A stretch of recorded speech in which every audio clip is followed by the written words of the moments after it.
Снегот создаде потешкоти и за возачите на патиштата низ земјава, но ако продолжи да паѓа во комбинација со ниски температури и ветер, како што прогнозираат синоптичарите, се очекува да создаде проблеми, особено во планинските села.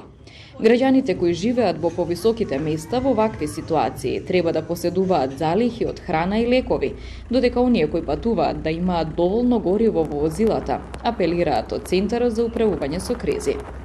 Да патуваат внимателно во текот на денешниот ден, а и во недела, ако тоа е неопходно, а секако со доволно гориво во резервоарите и со соодветна зимска опрема за возилата кои бидат задржани да имаат ресурси, бидејќи е можно да се формираат навеви од снег, што се потврди дека е точно, и патните правци во одреден временски период да бидат непроводни на повисоките делници.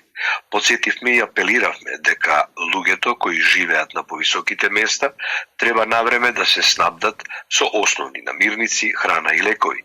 На неколку патни правци од утрово се воведени забрани за автобуси и тешки товарни возила, поради врнежите од снег и снежни навеви.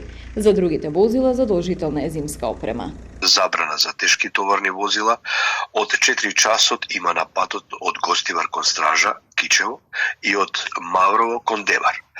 Забрана за автобуси од 5 часот има на патниот правец Тетово, Попова Шапка, а за другите возила задолжителна е зимска опрема. Под зимска опрема се подразбира ланци.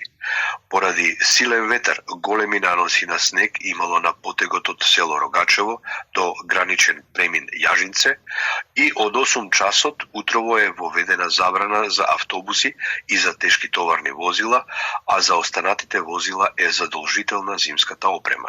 Според прогнозата на Управата за хидрометеоролошки работи, преку ноќта врнежите од снег, кои денес беа поинтензивни во западните делови, ќе се повлекуваат кон југ. Температурите значително ќе опаднат, а ќе има и појава на голомразица.